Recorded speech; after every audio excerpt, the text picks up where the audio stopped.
Tout d'abord, je vous souhaite la bienvenue dans les locaux de La Liberté pour la première soirée. La Liberté vous invite.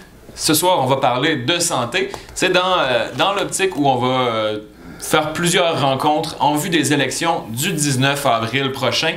Ce soir, on parle de santé. Mais d'abord, avant tout, j'aimerais me présenter parce que pour moi, depuis 2 semaines, je ne vois que des nouveaux visages. Je suis un nouveau visage pour vous aussi. Je suis le nouveau journaliste de La Liberté. Je m'appelle Mathieu Massé.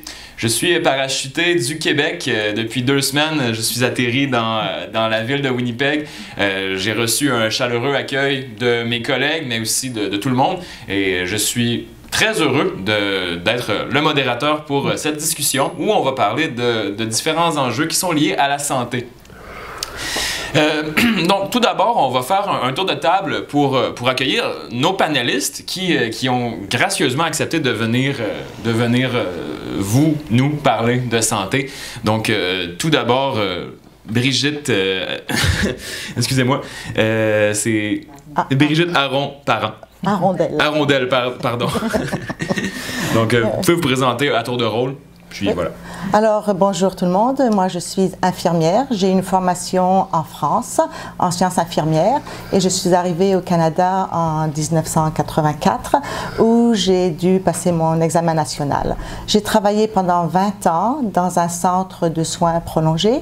Je m'occupais des personnes atteintes de troubles cognitifs, donc atteintes de maladie d'Alzheimer.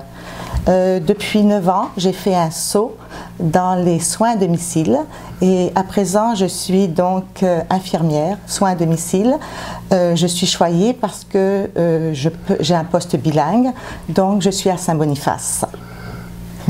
Mariette Chartier, qui est chercheure dans le domaine de la santé également. Oui. Bonjour tout le monde, c'est ça, Mariette Chartier. Je suis chercheure à l'Université du Manitoba. Je travaille au Manitoba Center for Health Policy et je suis aussi professeure à l'Université du Manitoba.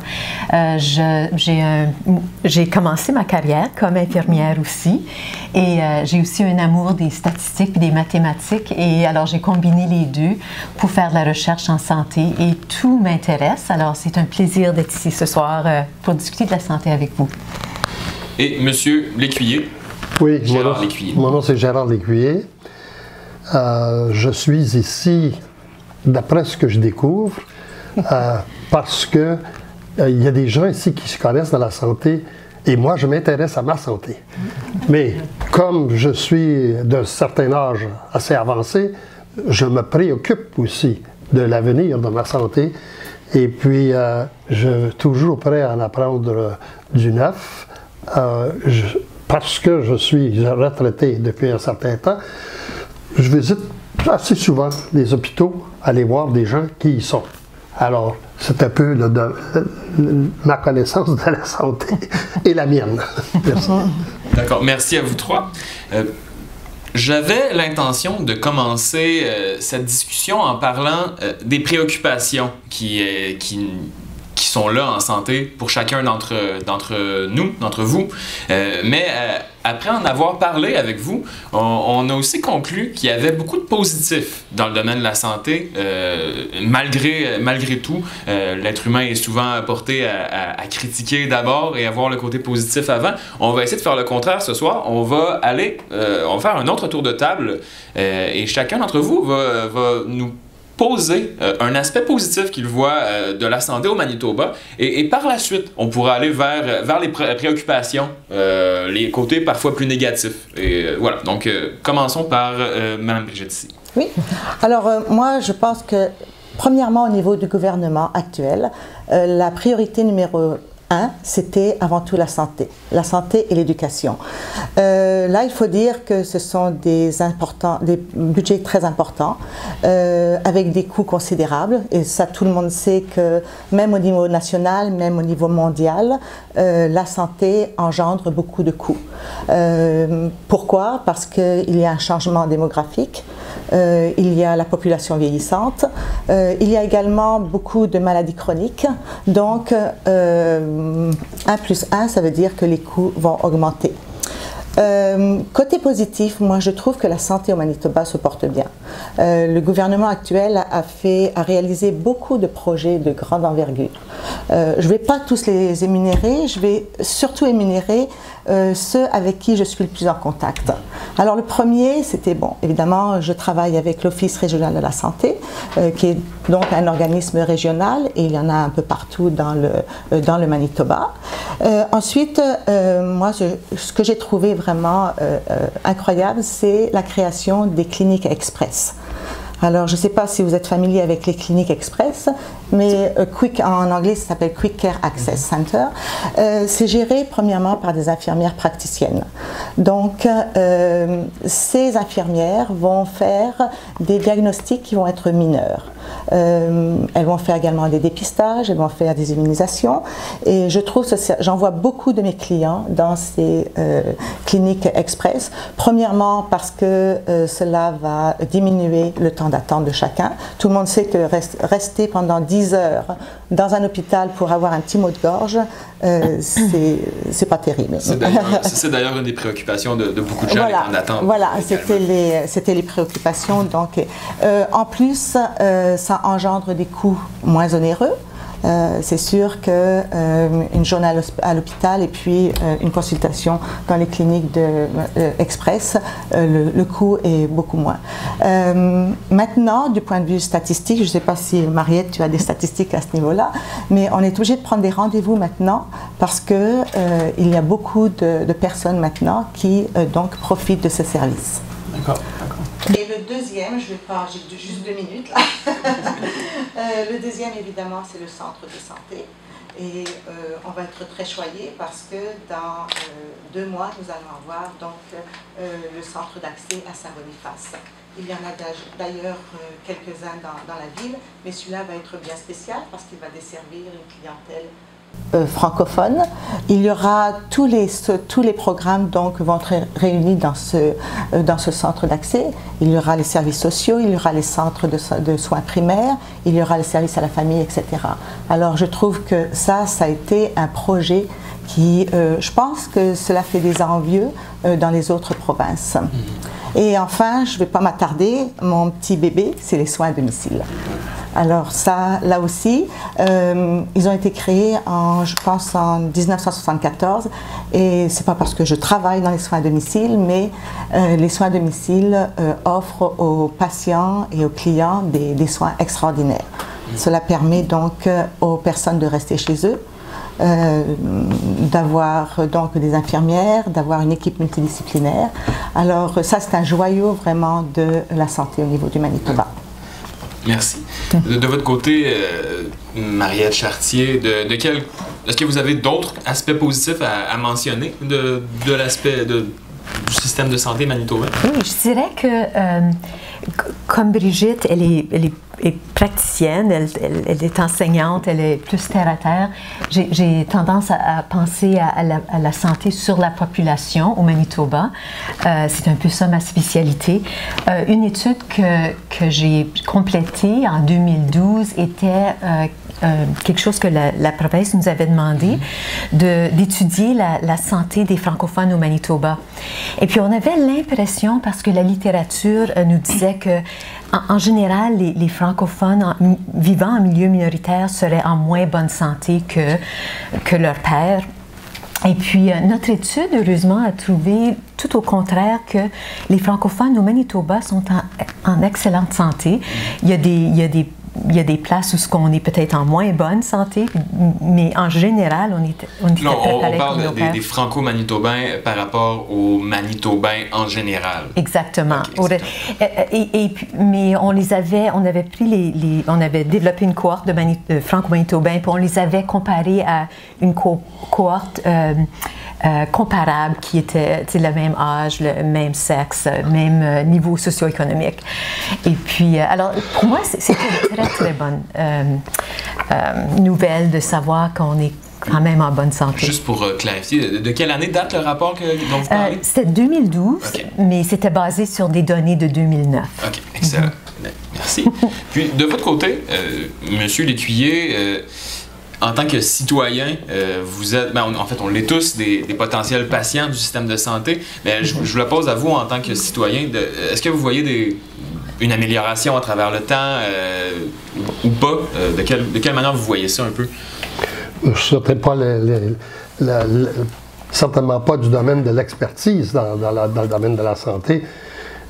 Tout ce que je peux, ce à quoi je peux réagir, c'est ce que je vois, ce que j'entends.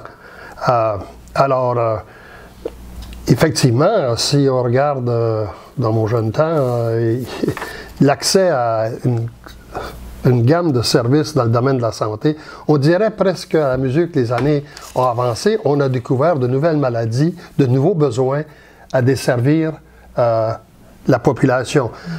Peut-être parce qu'on s'est ramassé avec on a appris qu'il y avait tel problème de santé qu'on ne connaissait pas avant, alors qu'on ne soignait pas. Ou peut-être aussi, et je pense que ça c'est la réalité, avec toute notre nouvelle technologie, toute notre façon de faire, toute notre façon de se nourrir, nous a engendré aussi de nouvelles maladies. Et puis, ce qui fait que la population qui a besoin de soins ne diminue pas au rythme des coûts et des nouvelles façons de traiter. On dirait qu'on ne fournit pas. Alors, on est toujours à devoir aller chercher des sous supplémentaires et à bâtir des endroits pour soigner les gens qui ont des besoins dans le domaine de la santé. C'est vrai qu'il y a une population vieillissante, et j'en fais partie. Par contre, je vois aussi qu'il y a des gros problèmes en dehors du fait que le plus gros, c'est certainement d'être capable de se payer les soins qu'on voudrait pour rester en santé. Je reviendrai là-dessus. Bien justement, on parle souvent d'argent. La santé et l'argent, ça va de pair. Pour le dernier budget, le budget 2015 du gouvernement manitobain, la part du budget était de 5,6 milliards sur environ 12 milliards. Donc, on parle d'un petit peu moins que la moitié du budget. Il y a 30 ans, on parlait d'un taux de 1 pour 3. Donc, c'était un tiers du budget qui allait à la santé. Donc, 1 milliard sur 3 de budget. Il y a juste quand j'ai regardé un petit peu les statistiques, juste pour votre information, on a vu que le Manitoba, du point de vue coût, c'était le moins au niveau de toutes les provinces par rapport au budget qui avait diminué. Alors qu'il y a quelques années, c'était le Manitoba, il avait un budget qui avait même dépassé les normes. Alors là, on est la province où on est le plus bas, donc est-ce que la gestion au niveau du budget est bonne? Je ne sais pas, mais en tout cas, c'est sûr que au niveau du budget, on coupe. On n'a pas assez d'infirmières, on n'a pas assez de médecins, on n'a pas assez de spécialistes, et en ligne de compte, qui est-ce qui en pâtit? Eh bien, c'est le patient. Nous, je sais qu'on voudrait rester plus longtemps chez le patient dans les soins à domicile, mais on ne peut pas. Les soins deviennent aussi, comme tu l'as dit Gérard, de plus en plus complexes. Ce ne sont pas seulement des personnes âgées, mais c'est aussi des jeunes maintenant. Alors donc, la pénurie, je pense qu'elle est nationale, elle est aussi mondiale, parce que je vois qu'en France, il y a une pénurie énorme d'infirmiers, d'infirmières, d'anesthésistes. Alors, et à un certain moment, on est obligé de couper, mais qui est-ce qui en va en partir? C'est le patient. Ouais, exactement. Justement, quand on dit que le patient en pâtit, on sait que à peu près partout au Canada, puis le Manitoba n'y fait vraiment pas exception. Ce qu'on déplore le plus, c'est le manque de temps qu'on a avec un médecin en tant que patient. La moyenne est d'environ, d'une consultation patient-médecin, est d'environ une dizaine de minutes à peu près. Puis la question, c'est est-ce que c'est assez pour le docteur, pour le médecin, pour écouter la personne, pour comprendre le mal qu'il y a, puis ensuite d'expliquer aux patients comment se soigner, les actions qu'il y a à prendre, la posologie des médicaments, etc. Qu'est-ce qui cloche dans ça? Pourquoi est-ce que ça diminue le temps qu'on a avec un médecin alors que ça devrait augmenter probablement? Là? Ben là aussi, il y a des problèmes. Je sais que dans certaines cliniques, quand mes patients arrivent, ils me disent j'avais le droit juste à une inquiétude ou un diagnostic. Et il fallait qu'ils reviennent 2 semaines plus tard pour dire le deuxième mot qu'il avait au niveau de là. Alors, quelquefois, je me pose des questions. Est-ce que c'est parce que le médecin veut avoir plus d'argent et puis il demande au patient de revenir? Ou alors, quelquefois, c'est vraiment très aléatoire. Mais moi, c'est que nous, quand on fait une admission d'un patient, on fait une admission pendant 1h30. On doit faire de la tête aux pieds.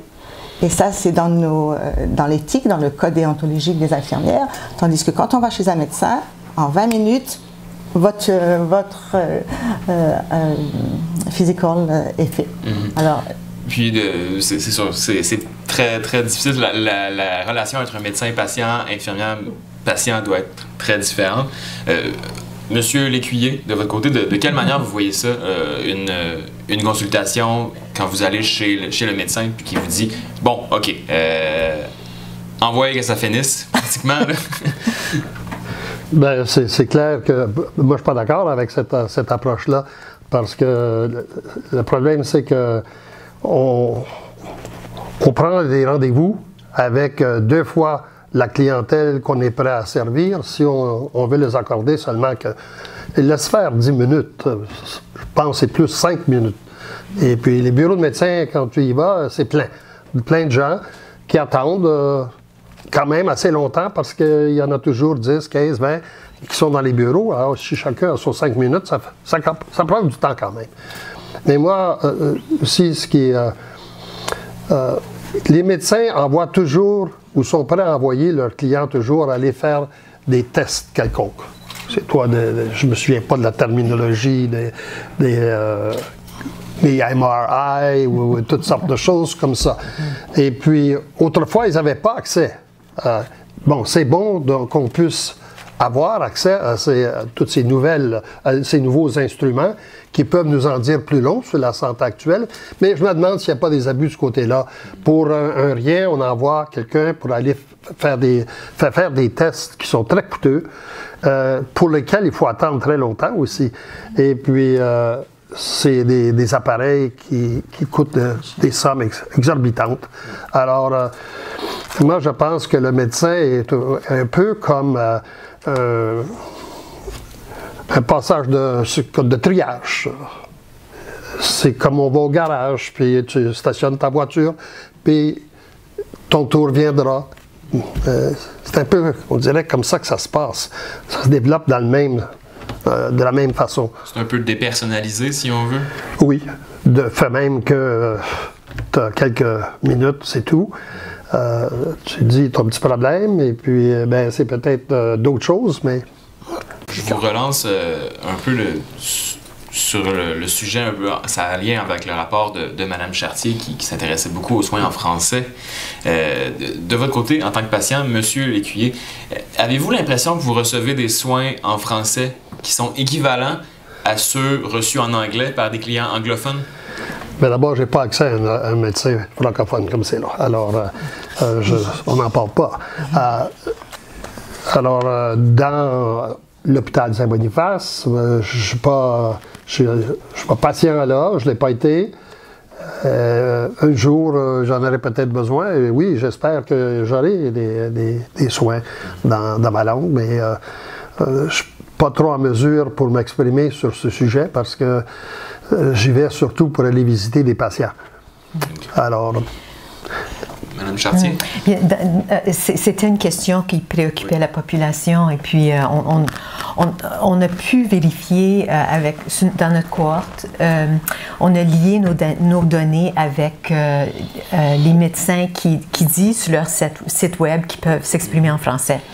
Alors, de notre cohorte, il y avait 28% des personnes qui sont franco-manitobains qui avaient un médecin qui pouvait peut-être s'exprimer en français. Parce que des fois, le site web nommait quelques langues, alors c'était difficile à vraiment vérifier. C'était, je pense, une définition assez généreuse. Et puis, on remarquait que À Saint-Boniface, c'était un peu moins. À Sainte-Anne, Lorette, dans ce coin-là, c'était plus.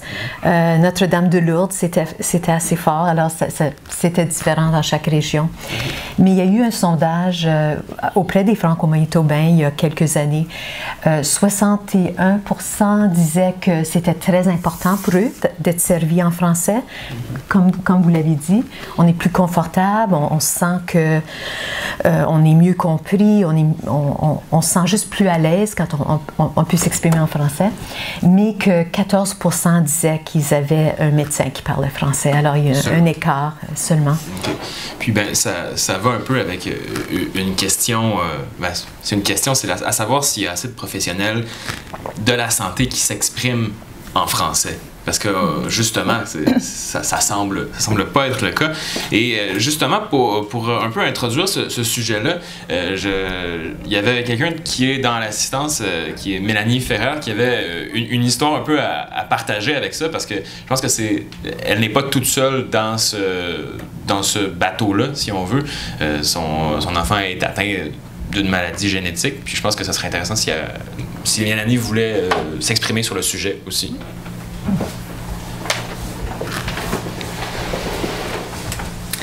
Bonsoir. Alors, moi, ce que je voulais apporter comme témoignage, c'est que quelquefois, selon les maladies qu'on a, on n'a pas le choix du médecin, on n'a pas le choix de l'endroit où on va être soigné. Et on n'est pas des professionnels de santé, les patients. Alors déjà, il faut s'habituer avec un jargon médical qu'on ne connaît pas, avec des maladies qu'on ne connaît pas, avec des soins qu'on ne connaît pas. Quand c'est pas dans notre langue maternelle, c'est vraiment encore plus compliqué. Moi, par exemple, mon mari parle pas du tout anglais et je peux pas toujours m'absenter de mon travail. Donc, des fois, c'est lui qui doit apporter notre fils à ses soins ou à ses bilans. Et l'hôpital, il peut pas être suivi à l'hôpital de Saint-Boniface, il va être suivi à l'hôpital général. On n'a pas le choix. Et l'hôpital déplace des infirmières sur mon lieu de travail pour que moi, je puisse signer les documents qu'il y a à signer, parce que moi, je peux comprendre la langue, mais pas du tout mon époux. Aujourd'hui, par exemple, ils m'ont appelé parce que Julien a eu des bilans de façon à me faire un compte-rendu de ce qui s'était passé. Alors, c'est quand même assez compliqué. Puis, il est vrai que quand on est arrivé, l'hôpital a quand même fait les efforts qu'ils peuvent mettre en place. Ils ont mis en place un interprète, mais moi je dois dire que ça peut être gênant parce qu'il y a le secret médical, il y a des questions qu'on veut poser et c'est pas toujours évident d'avoir une personne qu'on ne connaît pas qui soit au milieu là pour nous traduire. Alors les soins en français pour nous c'est primordial et on n'a pas toujours le choix parce qu'il n'y a pas tous les professionnels de la santé qui puissent parler français. Bon. Merci. J'aurais juste une petite anecdote. Il y a 3 mois, j'ai dû aller à l'hôpital pour des problèmes cardiaques. Et là, je peux vous dire que j'ai eu des infirmières francophones. Ils m'ont tout de suite demandé, on m'a dit qu'est-ce que vous voulez comme langue. Et durant tout mon séjour de 3 jours, j'ai eu des infirmières francophones. Puis ça, je pense que c'est une politique également de l'ORS, d'avoir des services en français quand le patient le demande. Mais par contre, quand c'était le temps des médecins, des cardiologues, là, je peux vous dire que j'avais aucun service en français. Ça revient un peu à la question qu'on se posait tout à l'heure, c'est à quel point il y a assez de professionnels de la santé qui s'expriment en français. Puis là, on parle de professionnels de la santé, que ce soit infirmières, médecins, kinésiologues, peu importe. Quand on a besoin d'un soin précis et qu'on ne peut pas comprendre ce soin-là. Et l'idée de compréhension, je pense qu'elle est extrêmement importante parce que des médicaments, c'est pas des bonbons, là. Il y a une posologie à respecter, puis si on se fait donner la posologie en anglais qui n'est pas notre langue ou en français, peu importe, il y a un problème à ce moment-là. Puis à quel point je m'adresse à Mme Chartier parce que le rapport faisait beaucoup état de la langue française en santé. De quelle manière ça se joue un peu, ça? Que les services ne sont pas offerts en français. Exact, oui. Je pense que c'est Mélanie, votre nom. Vous l'avez très bien exprimé, que c'est très difficile quand on a de la misère à communiquer au niveau de la langue, puis au niveau de la culture aussi, puis le niveau de pouvoir se sentir à l'aise avec la personne qui s'occupe de nous. Alors, non, c'est sûr que c'est extrêmement important. Puis je trouve que je remarque qu'il y a une consultation communautaire qui se fait le 22 février. Puis je pense que j'inviterais tout le monde, tous ceux qui veulent exprimer leur préoccupation. C'est quelque chose que le gouvernement va noter et puis, tu sais, comme on le sait, il y a des élections qui viennent. Je pense que ça vaudrait la peine qu'on s'exprime à ce niveau-là. Il y a beaucoup de... Il y a l'école d'infirmières qui est nouvelle. On envoie des médecins à Sherbrooke, à Ottawa. Ils reviennent.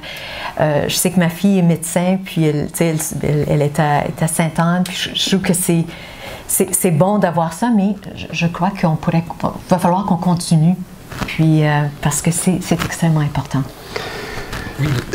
Je pense dans le domaine de la médecine généralisée, bon, il y a eu des progrès assez importants en termes de nombre, par exemple, de médecins, mais quand on va dans les spécialisations, je vous assure qu'on attend longtemps. Moi, j'ai attendu 14 mois pour qu'on me signale que j'avais un rendez-vous, mais la lettre qui donnait le rendez-vous disait que bon, ben, le médecin allait prioriser. Mais avant même que je puisse le voir, 7 jours plus tard, on a déjà repoussé le rendez-vous que j'avais attendu 14 mois pour avoir. Alors, j'ai dit, ben, merci, j'ai pas besoin de vos services. J'ai pu m'obtenir un rendez-vous avec un médecin qui est à Winkler pour faire cette intervention. Alors, mais ni un ni l'autre sont francophones, mais il n'y en a pas dans ce domaine pour répondre à mon besoin. Justement, quand vous allez voir un médecin vous-même, est-ce que ce soit justement un anglophone, vous avez accès à un médecin, c'est ça l'important, on va s'en tenir là, c'est la base. Mais à quel point est-ce que vous devez décoder? Puis là, je m'adresse à M. Lécuyer, mais aussi à Brigitte, parce qu'elle est infirmière, elle passe beaucoup plus de temps avec les clients. Ben, les patients. Non, c'est clients. Dans les soins à domicile, ce sont les clients. C'est clients, d'accord. Oui. Mais à quel point est-ce qu'en ressortant d'une consultation avec un médecin, vous avez l'esprit éclairé? Est-ce qu'il y a du décodage à faire par la suite? Puis là, ben, vous êtes un client. Est-ce que vous avez besoin de quelqu'un qui vous explique ce qu'on vous a dit dans une consultation?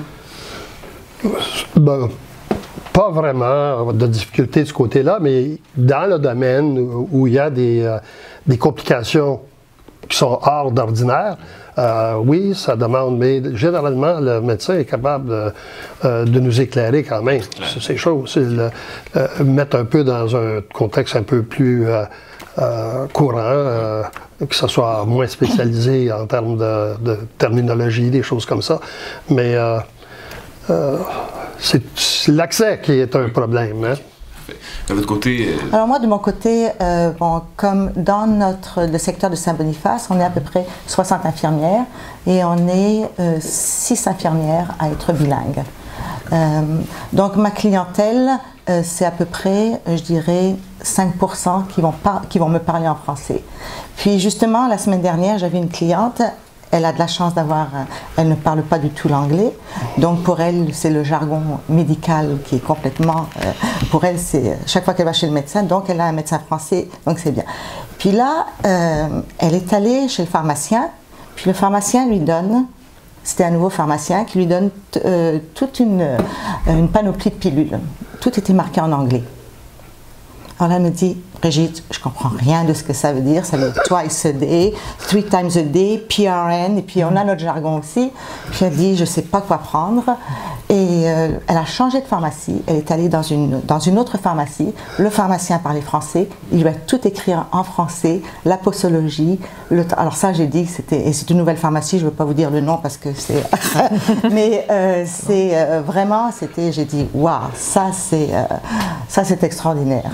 D'accord. Et puis donc, elle a pu lire sa posologie, tout ça en français. Mais c'est sûr qu'à chaque fois, je leur demande, est-ce que vous voulez le service en français ou en anglais? quand je vois des noms à identité francophone, là, je me dis, celui-là, il va parler français. Puis la plupart me disent, je suis peut-être plus à l'aise en anglais. OK. Puis, au fur et à mesure, parce que je les vois tous les jours, là, je leur parle en français. Puis il me dit, tu sais, mon français, il n'est pas si mal finalement. Hein? Et puis, je vois que la communication, elle n'est plus du tout en anglais. Au bout de 3 semaines, 4 semaines, le client va me parler en français. Alors, je pense que c'est un peu, pour moi, c'est quand même quelque chose de gratifiant. C'est une fierté. C'est une fierté aussi. Puis même au niveau de la fierté des patients aussi, je suis pas... Puis après, on les voit partir en français. Alors, mais je pense que l'ORS a fait un grand progrès au niveau des services en français. Lorsqu'une personne demande d'avoir une infirmière en français, on applique cette position. Bon, évidemment, avec la pénurie d'infirmières, c'est sûr que c'est difficile, mais en général, on va m'assigner à une personne qui va parler français. Avant de conclure, je me permets de faire un petit crochet vers le rapport, encore une fois, de Marielle Chartier. Puis c'est une question qui s'adresse particulièrement à vous. On s'intéresse à la recherche. Puis je me demandais quelle perception vous avez de vous-même en tant que chercheur de la collectivité scientifique, si on veut.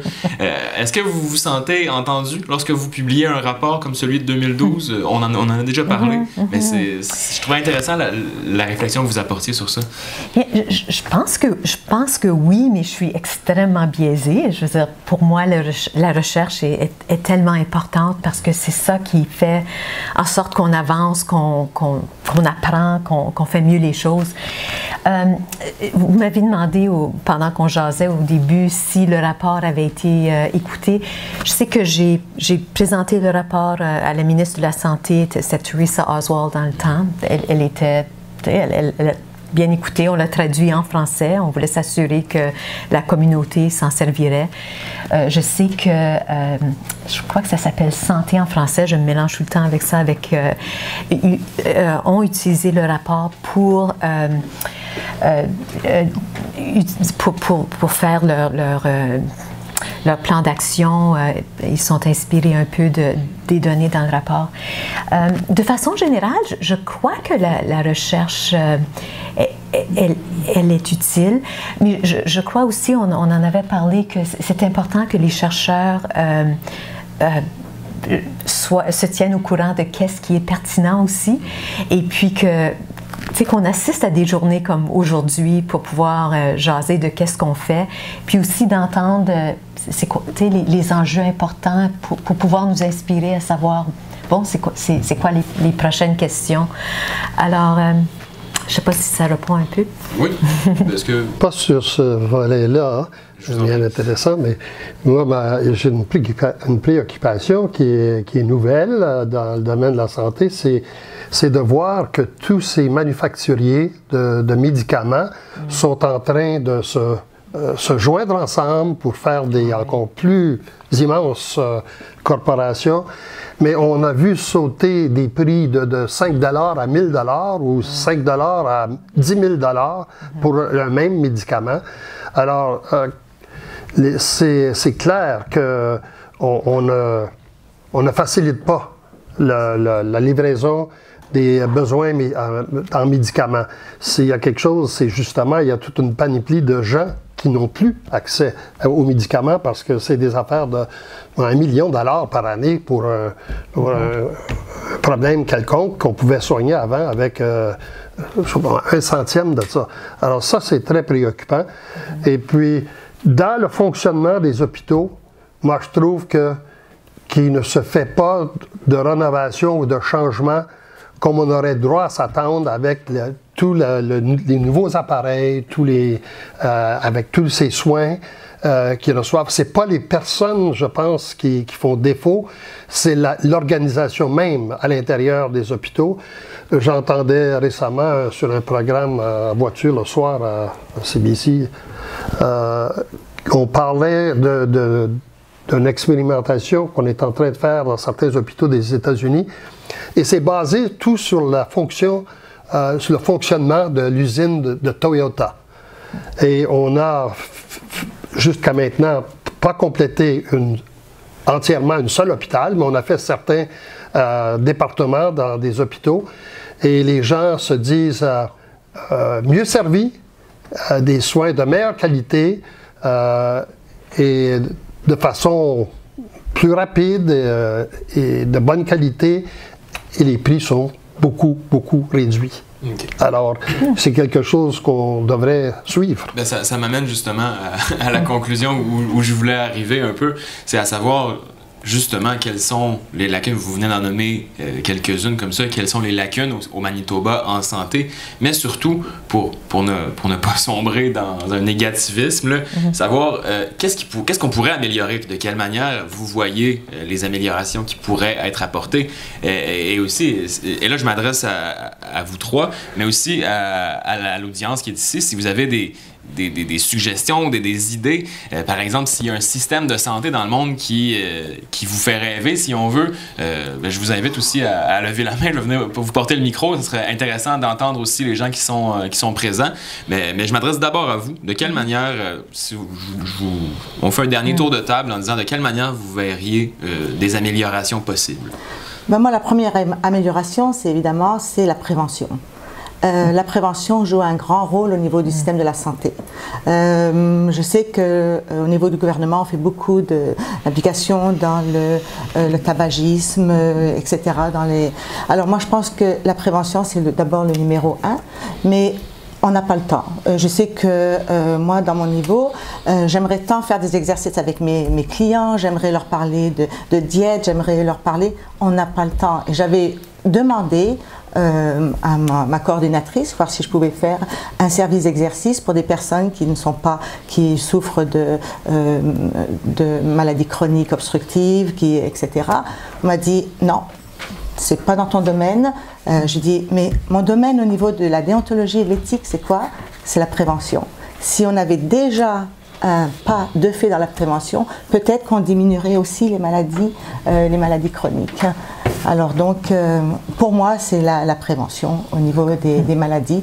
Puis là aussi, c'est qu'il y ait plus de personnel, ça c'est sûr, et plus de temps également pour les patients, de donner plus de compassion, pour parler beaucoup plus aux patients, parce que la compassion, c'est aussi la guérison également. D'écouter, l'écoute du patient, l'écoute de tout le monde, ça fait partie de la prévention, de la guérison au niveau du client.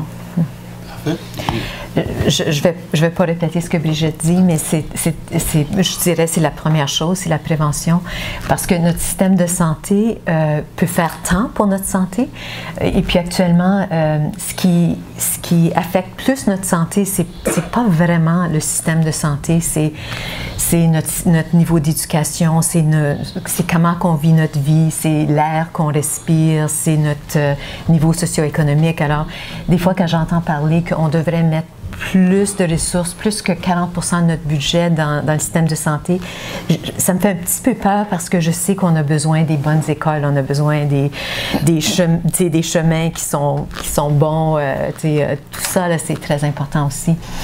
Je dirais par exemple, un domaine qui me préoccupe beaucoup, c'est la santé mentale. On ne la voit pas. On ne l'a pas abordé malheureusement ce soir, mais c'est oui. aussi quelque chose qui est très important. On en a parlé entre nous avec mes collègues, puis justement la lacune là-dessus est aussi importante, si je ne me trompe pas.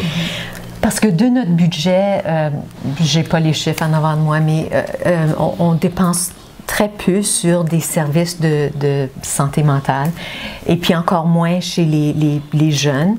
Puis on sait que une intervention précoce, c'est la meilleure chose. C'est pas d'attendre que les gens sont suicidaires puis qu'ils aboutissent dans l'urgence. Alors je dirais que j'aimerais voir un meilleur équilibre de services de santé mentale. Et en terminant, M. Lécuyer? Je suis bien d'accord que la prévention, on peut difficilement ne pas être d'accord que si on pouvait réduire la demande par le système de prévention plus efficace. Il y a évidemment le vieillissement de la population. Alors, avec ça, il y a une croissance dans la demande des besoins. Mais moi, j'aimerais voir aussi que dans le système hospitalier, qu'on fasse un effort justement de tenter de livrer de façon plus efficace. C'est la même chose qu'on fait avec du personnel plus qualifié, avec du meilleur équipement et des meilleurs médicaments, mais la façon de procéder est la même qui a toujours été en place. Alors il est temps qu'on commence à regarder, voir si on ne peut pas faire une amélioration dans la livraison des soins hospitaliers. Merci à vous trois. Je m'adresse encore une fois à l'audience. S'il y a des gens qui veulent faire un commentaire, poser une question à nos courageux panélistes, je vous pose la question. Oui, Sophie. Mariette,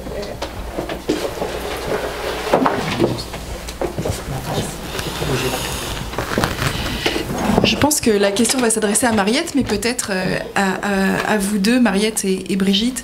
On parle de la santé en français, et puis votre rapport qui est basé sur des données de 2009 faisait état de 61%, si j'ai bien compris, de la population qui préférait être soignée en français, 14% de personnes qui avaient réellement un médecin francophone, ou en tout cas capable de s'exprimer en français. Quand je regarde la population manitobaine, francophone, c'est une population qui est amenée à changer. On a beaucoup d'immigrants qui arrivent, qui parfois sont unilingues. On vient d'avoir le témoignage de Mélanie Ferré et de son mari qui est unilingue. Qu'est-ce qui est fait? Est-ce que vous savez ce qui est fait pour livrer la marchandise, c'est-à-dire pour avoir davantage de médecins francophones? Est-ce que lors de vos recherches, vous avez pu voir les institutions qui prenaient des actions pour avoir des médecins francophones? Quelles sont les choses qui sont faites au Manitoba concrètement pour augmenter le nombre de professionnels de la santé en français? Bien, il y a quelques années, je suis infirmière. Quand je suis allée à l'école d'infirmière, il n'y avait aucun cours qui se donnait en français pour les infirmières. Même, c'est extrêmement un négatif, là. Ah, tu sais, la francophone, tu sais, puis c'était à l'hôpital Saint-Boniface. Alors, tu sais, je veux dire... Mais je trouve qu'il y a quand même eu un changement d'attitude. Alors, les choses changent au niveau de la formation des professionnels. On a vu l'ouverture de l'école des infirmières qui, tu sais, quand j'ai vu l'ouverture, je me suis dit, ah, ça a été tellement le fun de pouvoir étudier en français. Mais je vais nommer quelque chose, mais je trouve qu'on a encore du chemin à faire. Je suis absolument d'accord.